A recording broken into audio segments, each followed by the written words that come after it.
Bem-vindos a mais um programa A Arte da Guerra, como sempre com o embaixador Francisco Seixas da Costa.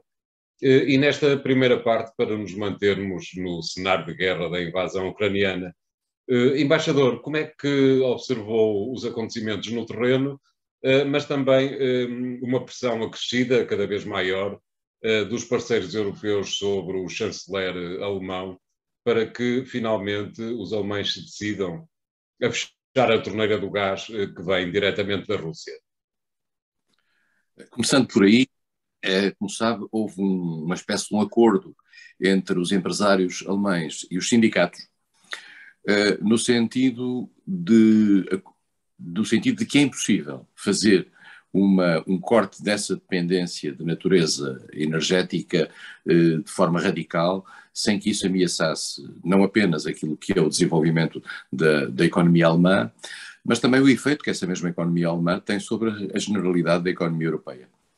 E, portanto, por muito que a vontade, sob a pressão internacional, de acabar com essa dependência exista, e nós sabemos que há outros países onde a dependência ainda é maior e de que pouco se fala, como é o caso da Áustria, onde ela é de 80%. Exato.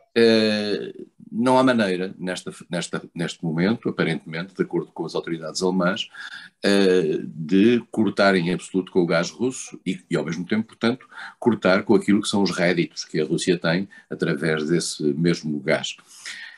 Nós, desde o princípio, que analisámos aqui a questão das sanções e fomos sublinhando a circunstância de a parte energética estar, no início, fora do consenso europeu relativamente às sanções. Porquê? Porque sabia que os efeitos sobre cada um dos países eram assimétricos e, portanto, era muito difícil haver uma posição comum entre aqueles para quem as sanções, nomeadamente na parte energética, pouco significavam e aqueles que dependiam muito do gás russo. E por muito que a vontade política e o discurso político do presidente Zelensky e de alguns outros países, e de alguns países, nomeadamente os países bálticos, a Polónia, fossem nesse sentido, percebeu-se, e vamos ser claros, nós somos democracias e cada uma delas tem o seu processo decisório interno, que não havia condições para avançar por aí. E que, portanto, tínhamos que viver com esta discrepância e, portanto, dentro da Europa é evidente que nós assistimos a um trabalho comum no sentido de caminharmos para a quebra dessa dependência. Não sei quando isso terá efeito prático e, em particular, se há soluções de natureza alternativa que permitam a alguns países tornarem-se autónomos. A Alemanha, eu volto a dizer, é um pouco injusto neste momento o modo como a Alemanha está a ser apontada no quadro europeu. A Alemanha arruinou um projeto em que tinha investido largos milhões, que era o Nord Stream 2. A Alemanha fez uma mudança radical na sua política de defesa e nas suas prioridades em matéria de política de defesa e, mais do que isso, em matéria de tradição da sua postura em termos de fornecimento de armamento. Eu acho que a Alemanha já foi muito longe e acho que é um pouco, digamos, é não ter em consideração o esforço que a Alemanha já fez, pedir-se muito mais nesta fase aos alemães, por muito que isso custe a alguns outros parceiros. Mas essa clivagem que aparentemente existe entre a Alemanha e uma parte, não com certeza os restantes 26 países da União Europeia, será, por um lado, aquilo que Vladimir Putin pretendia desde o início e, por outro, será, de facto, uma forma de a União Europeia ter uma postura menos coesa relativamente à guerra da Ucrânia? O principal fator de coesão da União Europeia nesta fase foi o escândalo e o modo como as opiniões públicas se mostraram reativas face àquilo que foi a agressão russa na Ucrânia. Isso levou a uma grande pressão sobre os governos, levou ao estabelecimento de um plano de sanções muito apertado e, em particular, introduzindo nessas sanções, por exemplo, algo que já esquecemos, mas que era a introdução do sistema SWIFT, a capacidade de excluir a Rússia dos sistemas de transferências de pagamentos internacionais. Isso não foi feito a 100%, por dificuldades de natureza técnica, que se prendem também com as dependências relativamente às sanções, Claro.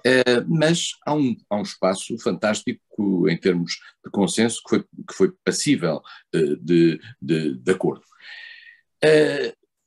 Mas há um ponto importante nesta guerra que nós temos que nos habituar, é que o cansaço vai acabar por ter um efeito, digamos, divisivo.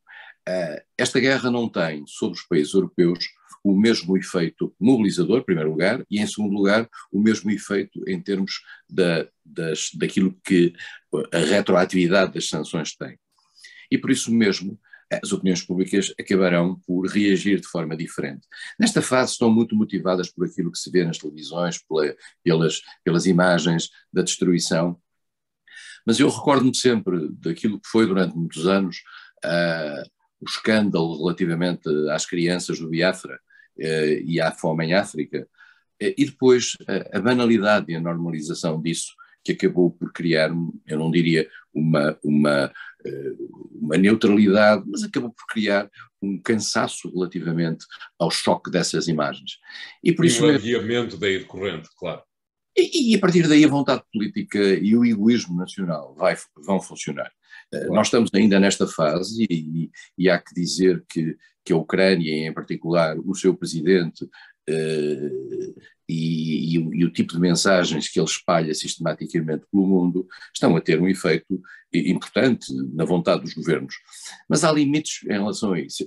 Os governos europeus, convém dizê-lo, são governos democráticos, são governos que reagem de acordo com opiniões públicas. Mas essas opiniões públicas também, elas próprias variam em função dos seus interesses. E os interesses nacionais não são sempre os mesmos.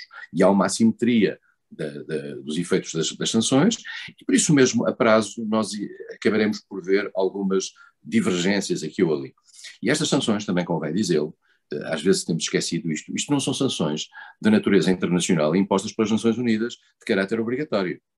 Estas são sanções de natureza unilateral, decididas por alguns países, e a que não há, digamos, um dever de obediência no plano internacional à luz do direito internacional. Exato. Cada país pode obrigá-las, e a União Europeia obriga que os seus próprios Estados-membros o façam, de acordo com aquilo que é o seu próprio processo decisório, mas isto não são sanções universais, não são sanções do Conselho de Segurança, não são sanções das Nações Unidas, são sanções que os Estados Unidos e a União Europeia e outros países com eles decidiram fazer.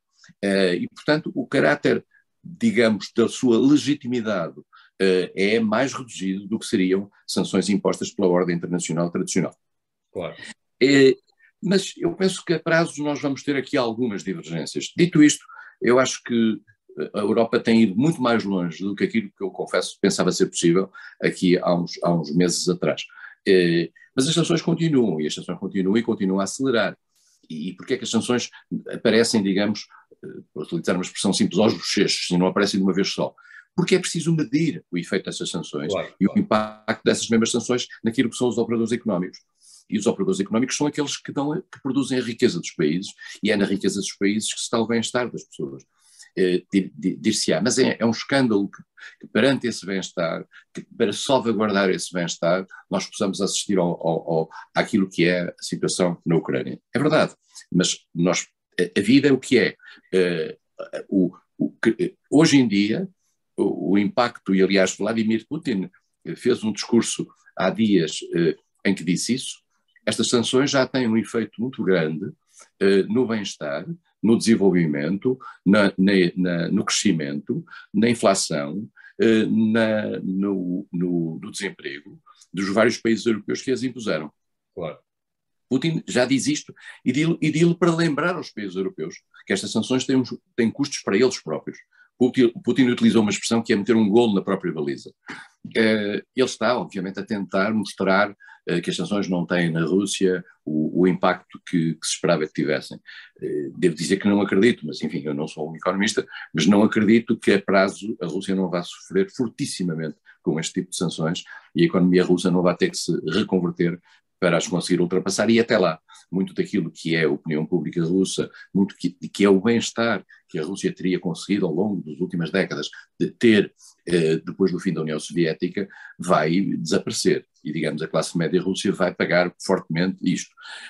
Agora, a classe média europeia, do resto dos países, alguma delas não está preparada para pagar um preço muito grande e, portanto, digamos, a Ucrânia não consegue ter, e este é o ponto essencial, a Ucrânia não consegue ter os restantes países que são aliados nesta guerra, aliados no sentido político, a fazer aquilo que Zelensky gostaria que fizessem. Mas Zelensky é presidente da Ucrânia, não é presidente do resto da Europa, e, portanto, no resto da Europa, cada país tem o seu processo decisório normal. Claro. Muito bem, obrigado. Vamos fazer aqui o primeiro intervalo do programa de hoje. Voltamos já de seguida com o segundo tema. Até lá.